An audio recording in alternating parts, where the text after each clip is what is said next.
You know how every family has that one kid who just gets computers.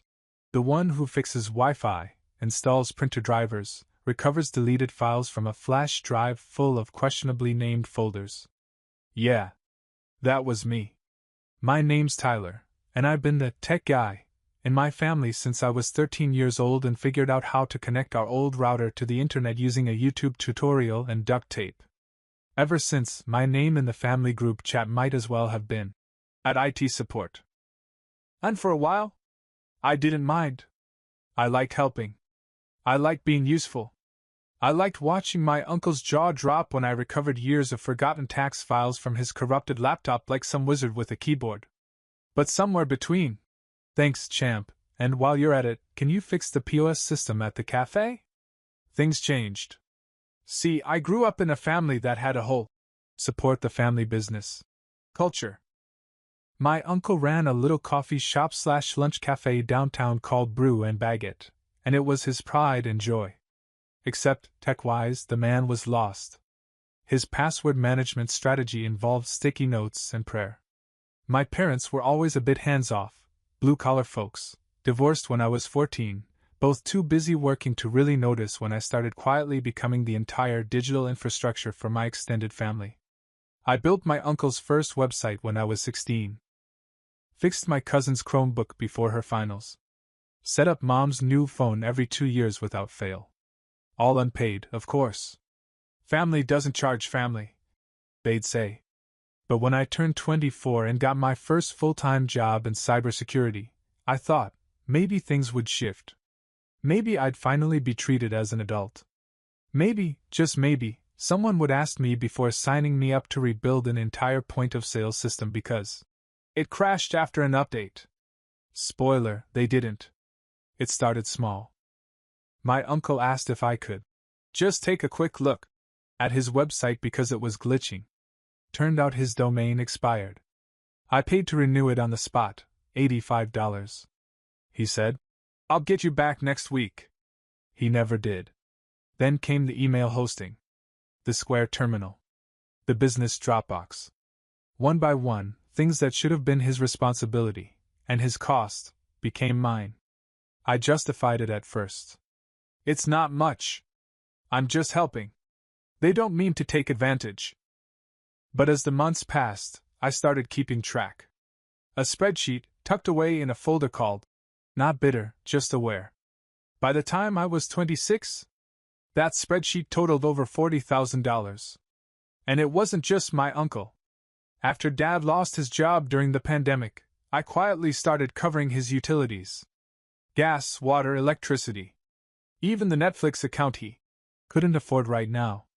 Mom asked if I could just help out with rent for a few months. After her hours got cut. "I'll pay you back when I can," she said. She never could. I told myself I was doing the right thing. I was the reliable one. The helper. The good son.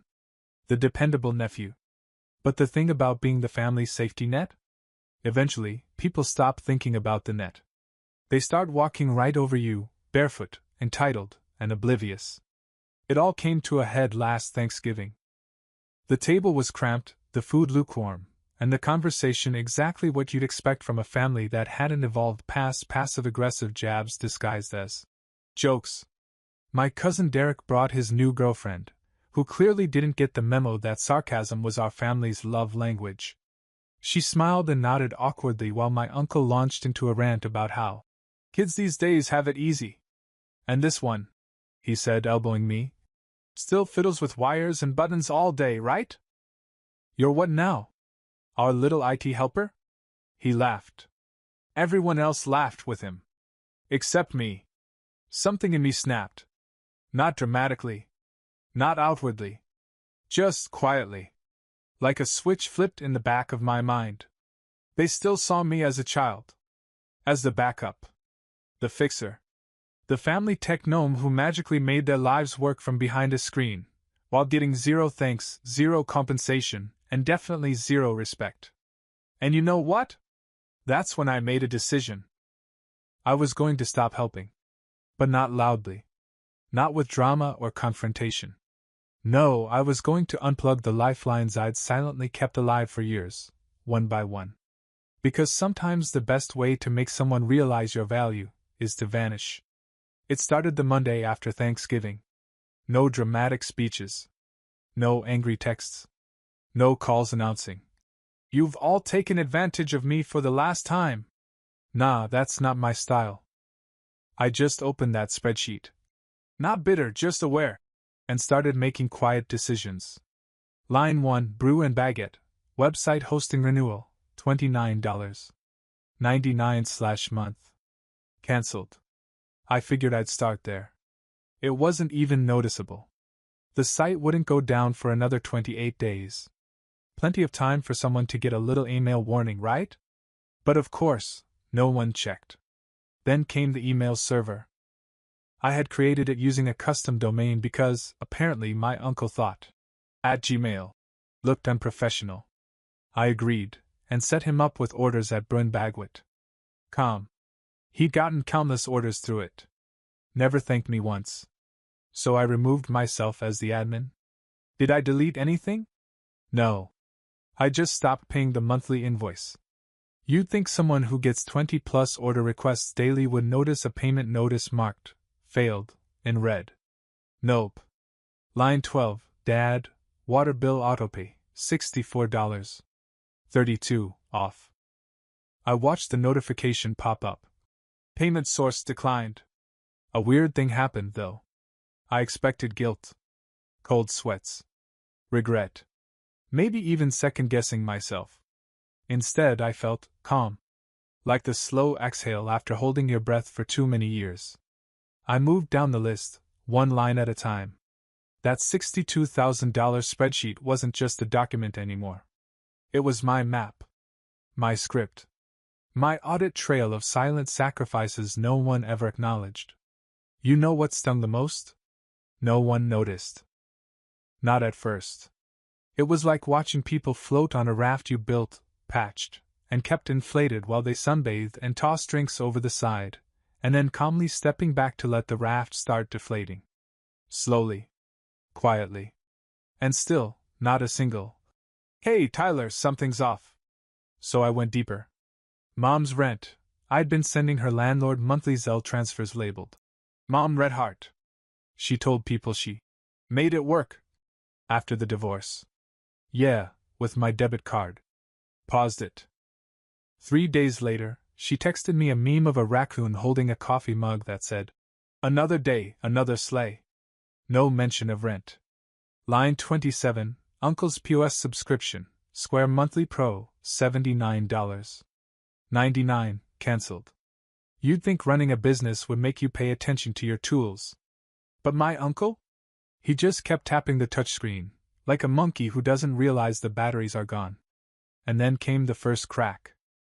Thursday morning, I got a group text from him. "Hey, anyone else having trouble with the site? Can't access the backend or update the menu." A beat. Then, "Also orders at Brew and Bagwit isn't working." Weird. I didn't respond. Instead, I grabbed my coffee, opened my laptop, and updated the spreadsheet with 2 more rows. White heavy checkmark website offline. White heavy checkmark email inactive. I added a column labeled date they noticed. Then sat back and waited. Friday, Dad called. Twice. No voicemail. Then texted. "Did the power company change banks or something?" "No, Dad. They didn't." I didn't reply. He called again that evening, sounding annoyed, not worried. "Why's the bill under your name anyway? Thought I changed that." "You didn't. You never did. Can you fix it?" That was the first time I typed something, and then deleted it. I hovered over a sarcastic response. Thought about writing, "Ask your grown adult son for help instead of your little IT helper." But I didn't send anything. I just replied, "I'm sure you'll figure it out." No smiley face. No exclamation point. Just silence after that. Then came the real fun. Sunday morning. A frantic voicemail from my uncle, actually 3. Apparently, the point-of-sale terminal crashed in the middle of brunch rush. Orders weren't syncing. Kitchen couldn't see tickets. Staff was scribbling orders on paper napkins. He said, and I quote, "Bro, I think we got hacked." "You're good with that stuff, right?" I laughed. Out loud. In my apartment. Alone. Like a crazy person. Then he texted me, "Hey, can you check if the site's been DDoSed or something? I think it's serious this time." This time. As if every other time wasn't my problem too. No, please. No, thanks.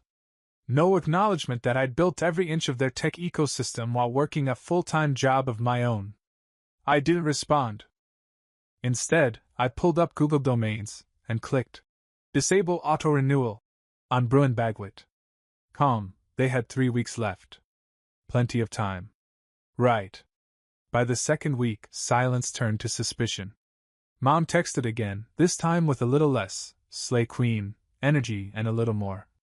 "Hey, just noticed rent hasn't gone through. Did you change banks or something?" I stared at the message. "No, Mom. I didn't change banks. I just stopped paying for a woman who once told her friends, 'Tyler's such a good boy, always helps when we need him.' Like I was some kind of on-call grocery bagger." I left the message on read. Within an hour, she followed up. "Everything okay? We're worried about you." Pleading face. We. Funny how I became we again when the money dried up. Dad called next. 6 times in one day. And when I didn't pick up, he sent a group voice memo to me, my sister, and 2 cousins, because nothing says emotional maturity like a multi-party guilt broadcast. "I don't know what's going on with Tyler lately, but he's been really distant. Your mother's in a tough spot, and he's just ignoring us." Ignoring. Like they hadn't been ignoring me for years. Ignoring every bill I paid, every email I configured, every update I made at 2 a.m. Because the inventory system's down again and we open in 5 hours. Then my cousin Ryan chimed in on the voice thread. Ryan, who once, accidentally, gave his Netflix login to his girlfriend, her roommate, and her ex-boyfriend, on my Netflix account. "You good, man? You know we love you." But this kinda came out of nowhere. I almost laughed. Out of nowhere. It came from 13 years of being the digital janitor for a family that saw me as a walking Geek Squad membership, just without the pay, benefits, or lunch breaks. Then came the breaking point. My uncle showed up. Unannounced. At my apartment. I was mid-Zoom meeting when my Ring camera lit up. "Jason is at your door." Jason equals uncle. Just our little IT helper. Himself. He rang the bell 3 times. Then banged on the door. I muted my meeting and watched through the peephole as he stood there, coffee-stained polo, sunglasses on indoors, holding his phone like it was infected. He called me. I let it ring. He texted, "This is ridiculous. I'm losing customers. You could have told me you were quitting." Quitting? Quitting? I wasn't an employee. I wasn't even a contractor. I was a guy who hadn't had a Thanksgiving off in 5 years because I was always checking why the receipt printer's acting funny again. I finally opened the door, just a crack. "Hey," I said flatly. Jason launched into it. No hello. No apology. No acknowledgement of anything. Just, "Look, I get it, you're busy, you've got your fancy tech job now, but some of us run small businesses and depend on you." Depend on me. Like I was his IT umbilical cord. I asked, "Do you know how much I've spent on your cafe?" He blinked. "Huh. Hosting. Email. POS. Dropbox. All of it." He scratched his head. "I thought that stuff was free with Google or something." I stared. Free. With Google. My eye twitched. It's been over $11,000 just from my pocket. I have a spreadsheet. Jason scoffed. "Okay, well, if you wanted me to pay for it, you could have just said something instead of, I don't know, sabotaging the whole shop?" Sabotaging. There it was. The magic word. He didn't think of it as me pulling out of his free ride. No, to him, it was sabotage. An attack. Because when you stop being useful, people who relied on your silence get real loud. I didn't yell. I didn't curse. I just looked him in the eye and said, "You called me your little IT helper. So I helped. Quietly. And now I'm done. Quietly." Then I closed the door. Jason stood outside for a moment longer, muttered something I didn't hear, and walked off, texting as he went, probably rallying the troops. Sure enough. By that evening, I got the message I was waiting for. "We need to talk. Family meeting. Sunday night. Non-negotiable. Sign. Mom." I rolled my eyes so hard I think my ancestors flinched. I didn't want to go. Honestly, every part of me screamed, "Don't you dare!" But curiosity? Yeah, it's a hell of a drug. So Sunday evening, I parked 3 houses down from my parents' place and sat in the car for 5 full minutes, staring at the porch light. My phone buzzed. "You on your way?" "Mom." I texted back. "Almost there." What I didn't add. I had a folder in my backpack labeled "Support Services Rendered." Printed. With itemized totals. I didn't plan on showing it. Not unless they pushed. But if they did? Oh, buddy. The moment I stepped in, I knew this wasn't a meeting. It was a staging intervention, with me as the villain and the whole cast assembled. Mom was sitting stiffly at the head of the table, her hands clasped like a judge. Dad leaned in the corner, arms crossed, wearing his just disappointed face. My Uncle Jason, still in his stupid #entrepreneur life hoodie, paced like he was about to deliver a TED Talk. And Cousin Ryan? He was there for moral support, I guess, and to finish the snacks. "Thanks for coming," Mom said, tone as sharp as her posture. "Didn't realize it was optional," I muttered. "Let's not start like that," Dad cut in. I sat. Backpack still zipped. Jason dove in first, obviously thinking he was the main character. "Look, Tyler. I don't know what you're going through, but pulling the plug on everything without warning? That's not okay." I raised an eyebrow. "You mean the things I've been paying for? The website, the POS, the domain, the Dropbox." He cut me off. "Yeah, and you've always been great at that. That's what you do, right?" "That's what I do." I leaned forward. "You say that like I'm a vending machine with a free Wi-Fi plan." Jason scoffed. "Dude, come on. You never asked for anything. You just helped. And that gave you a lifetime pass to my wallet?" Silence. Mom cleared her throat. "Sweetheart, I think what your uncle means is, you've always been the glue. The helper." Helper. I hated that word now. It used to feel like pride. Now it sounded like chains. "I'm 28, I said calmly. "Not a glue stick." Dad finally spoke. "So what's this really about, huh? Money? Is that what you want?" And just like that, the trap was set. Because if I said yes, I'd look petty. And if I said no, they'd keep treating me like an unpaid subscription. I opened the backpack and slid the folder across the table. Jason made a show of snorting. "What's this, an invoice?" "Actually," I said, "it's a printout of everything I've paid for, across the last 6 years. Hosting. Utilities. Rent. Licenses. Subscriptions. Dozens of platforms. One-time fixes. Emergency calls. Late-night can you just texts. It's all there." Ryan peeked over Jason's shoulder and whispered, "Damn, this looks like QuickBooks." Jason read aloud. $62,348.12? Mom blinked. "You've kept track?" "Not at first," I replied. But after the 5th time I was told, "You're so good with that stuff, just handle it," I started wondering how much I was really handling. Then came the cherry on top. I reached into my pocket and pulled out 4 printed screenshots, each from family group chats. Exhibit A, Mom writing, "Tyler will fix it. He always does." Exhibit B, Jason sending me a login at 1:42 a.m. with no context. Exhibit C, Dad saying, "Tyler's job isn't real work, he just sits at a computer." Exhibit D, Ryan asking for help recovering lost crypto. That turned out to be a PayPal scam. I didn't speak. Just watched. The silence stretched. And then Jason, ever the oblivious one, tried again. But you were gonna cover that stuff anyway, right? You never said no. I nodded slowly. And now I have. Mom finally folded her hands. Well, she said tightly, if this is about setting boundaries, then maybe we just need to talk about how we communicate going forward. Ah, yes, the classic non-apology family strategy. Let's communicate better, as if the problem was poor signal, not the fact that they'd been using me as a human extension cord. I stood. Here's my boundary, I said. If you want help, ask.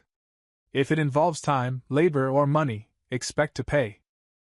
If you call me your little IT helper again, I will invoice you just for fun. I turned to leave. Jason scoffed again, mumbling. Dramatic. So I added without turning back. Check your email tomorrow morning. Spoiler. They did. And the subject line read, Support terminated. Permanently. By Monday morning, my inbox looked like it had been through a hurricane. Subject lines like, Can we talk? Urgent website issue. Not sure what happened here. Tyler, please. I read each one with a cup of coffee and the satisfaction of a man who once silently paid his uncle's email hosting, and now controlled it entirely. Because here's the thing they forgot. They never once asked me to transfer ownership. The domain. The admin credentials. The back-end passwords. All still mine. And now that I had their attention? Well, it was time for a little lesson in terms of service. At 11:12 a.m. Jason called. I didn't answer. At 11:15, he texted. Look, man, I get it. We messed up. But I need the site back online. Can we just work something out? At 11:17. I can pay you. Not like a ton, but like something. Ah, yes, the classic we'll throw you scraps and call it a steak move. I replied. What's your offer? He replied with a screenshot of a Venmo draft. $100. 00, thanks, folded hands. I stared at it like it had personally insulted my degree. This man wanted to Venmo me $100 for 6 years of full-stack unpaid labor? I didn't even dignify it with a reply. Instead, I logged into the domain dashboard, changed the homepage of bruinbagwit.com, and replaced it with a single-page message in plain Helvetica. This website is currently undergoing maintenance. Please contact the site administrator for support. At the bottom, I added my business email and the words. Hourly rate, $250. Invoicing begins at time of inquiry. Let's just say, the phone started ringing real quick. Meanwhile, Mom was trying her own version of damage control. I got a call from an unknown number. Picked it up. She'd borrowed her friend's phone.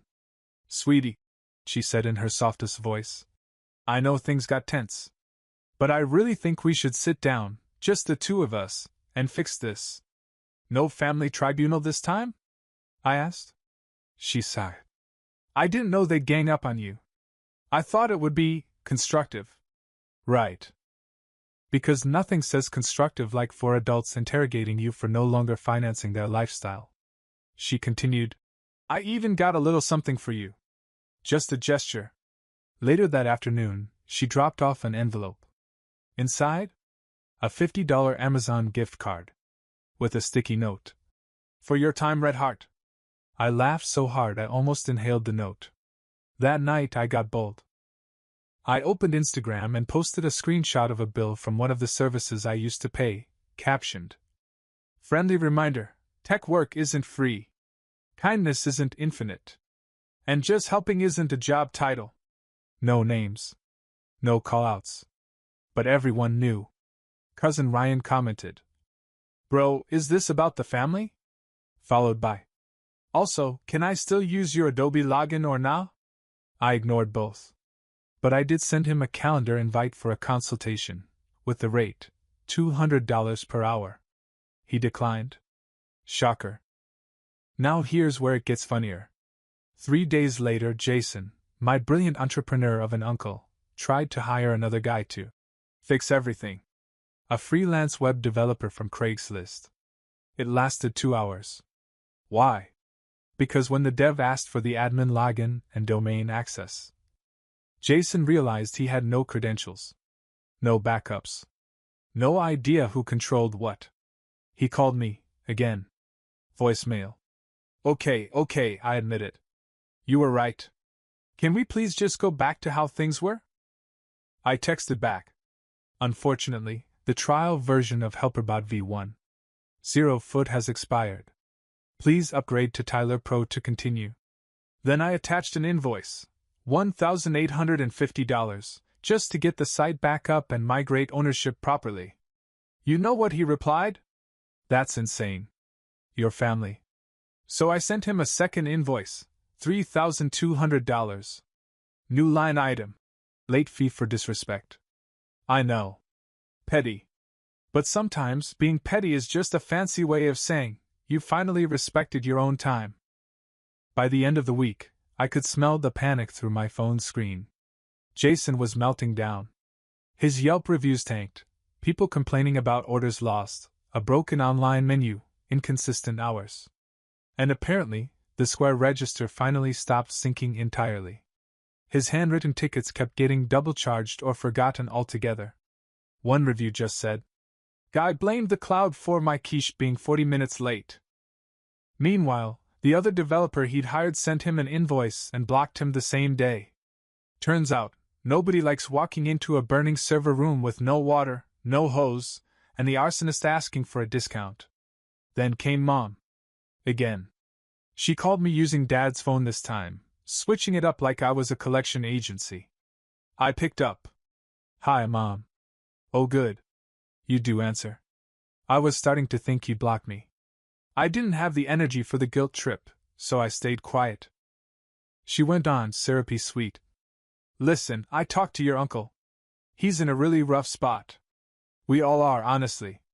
And I know you're upset, but maybe you can find it in your heart to." "To do what?" I said. "To just help. One more time. For the family." That phrase. For the family. The same phrase she used when she handed me a broken Chromebook the day before her birthday and said, "Just fix this while I get ready, it's your gift to me." The same phrase she used when she asked if I could set up a home office for her new boyfriend, which turned out to be a 2-bedroom Airbnb she was secretly renting. I sighed. "Mom, I have helped. For years." She softened her voice. "Then why does it feel like you're punishing us now?" "Because you're only calling when you're losing something," I wanted to say. But instead I asked, if I hadn't stopped paying, would anyone have noticed? She didn't answer. Just sniffled. "I raised you better than this," she whispered. That part got me. Not because it hurt. Because it was ridiculous. I wanted to reply, "No, you raised me to never complain and always give." But I didn't say it. I just hung up. Later that night, I logged into the domain one last time. And I started working on the final message. Because if they wanted a wake-up call, I was gonna write it in bold. Meanwhile, the cafe got worse. Someone in the local Facebook group posted a blurry video of a customer yelling inside. "You said I could pay online." Jason's reply? "You can, just not right now. It's complicated. There was a cyber situation." A cyber situation. I laughed so hard I nearly fell off the couch. But then, the final breadcrumb arrived. An envelope. Handwritten. No return address. Just my name. Inside was a folded piece of notebook paper. In my mom's handwriting. "I'm sorry. We took you for granted. We didn't know how much. Please don't cut us off entirely. No money. No gift card. Just that." And while it didn't change my decision, I'll admit it gave me pause. Not because it was sincere, but because it was the first time she said anything without pretending I owed her. Still, it was too late. Because the next morning, the alert system I'd programmed kicked in. One by one, every connected account, website, domain, emails, autopay services, pinged them with a final status update. Each message was labeled Support terminated, final notice. Each one ended with a footer that read, "This digital support system has been deactivated after exceeding all available grace periods, boundaries, and unpaid labor. For technical assistance, please consult YouTube tutorials. Or Google. Or your favorite nephew." Jason tried to call. Dad tried to text. Mom sent a thumbs-up reaction to her own apology message. I didn't answer any of them. But I did save the emails. Every single one. 3 days later, the domain expired. I had turned off auto-renewal weeks ago, not out of spite, but because I figured if Jason really wanted to keep bruinbagwit.com, he could cough up the $14.99 for it. Spoiler. He didn't. He assumed, like always, that someone, Tyler, would renew it in the background while he focused on the vision. So when the domain hit the public market again, I was ready. I bought it. Myself. And then, I had a little fun. First, I redirected it to a simple landing page with one line in bold Helvetica. "This site has been reclaimed by its unpaid developer. Support has officially ended." But I wasn't done. Below that, I added a big flashy button. "Visit Tyler M. Tech? Dev, Professional IT Solutions, with invoices this time." And under that, a live countdown clock, tracking how long it had been since Jason paid a single dime for 6 years of digital support. It updated by the second. The next morning? Group chat mayhem. Jason. "Bro, did you buy my domain?" Ryan. "Wait, why is your cafe's site redirecting to Tyler's homepage skull?" Dad. "Son, this is completely inappropriate." Mom. "This is too far." Jason again. "You made your point. Seriously, take it down. You're hurting the brand." I waited 5 minutes. Then typed, "You always said I was just the IT helper. So I helped, with the exit process." And then I quietly left the chat. That same afternoon, the cafe's Facebook page got bombarded. Someone screenshotted the domain redirect and shared it in the local foodie group. Caption: "Guess Brew and Baguette's tech guy had enough face with tears of joy." It got 418 likes and dozens of comments. LMAO, this is what happens when you don't pay your nerds. OMG Tyler, if you're reading this, iconic. Realest tech revenge I've ever seen. My inbox? Blew up. A web designer from Portland med me. Respect, bro. This is the most elegant middle finger I've ever seen. But the best part? Jason's biggest competitor, another local cafe owner, reached out. He'd seen the post. He'd clicked the redirect. He wanted to talk. We met that Friday. His name was Deshaun. Chill guy, sharp as hell. "I don't just want a website," he told me. "I want you. Full stack. Full control. Full pay." By Monday, I'd signed a $4,500 onboarding contract. And by the next week, I had 2 retainer clients lined up, both small businesses that saw my redirect and wanted whatever that was. Then the invitation came. Not from my family. From a local tech meetup group. They'd seen my viral redirect, loved the story, and wanted me to speak at their next event. Topic? Don't be a Jason, how to avoid burning out your tech people. I stood in front of a room full of startup founders, small biz owners, and students, all nodding along as I talked about boundaries, family exploitation, and the danger of confusing helping with serving. One guy raised his hand and said, "So, did the cafe guy ever apologize?" I laughed and said, "He did. Just not with money." That got applause. Meanwhile, Jason was falling apart in slow motion. Someone sent me a blurry video from a Tuesday morning, Jason in the cafe, yelling at a new employee because he couldn't get the backup register to work. Another one caught him muttering something about tech sabotage to a customer, who promptly left without buying anything. At some point, he tried launching a news site. Bruinbagwit.net. It redirected, again. But this time, to a 404 page. Because he forgot to pay that one too. I didn't touch it. Didn't need to. Sometimes people do the work for you. And the domain? I kept it. $14.99 per year. Satisfaction priceless. A week after the redirect went viral, I got one last email from Jason. Subject line: Peace offering? The message? Hey man. I know I messed up. You made your point. What would it take to get the domain back? We're rebranding anyway, but I'd love to make peace. Can throw in some cash. No hard feelings. I didn't reply. But I did update the homepage one final time. Now it said, this domain is no longer for sale. But you're welcome to browse the portfolio of someone you once called just the IT helper. Below that, a short animation. Jason's old cafe logo slowly pixelating into dust. Mom tried one last time too. Sent a $20 Amazon gift card with a note. For your time, Red Heart. I forwarded it. To spam. I didn't burn bridges. I just took back the tools they built them with. And maybe, one day, they'll understand that. Or maybe they'll just keep blaming the Wi-Fi gremlins. Either way, the helper is offline. Permanently.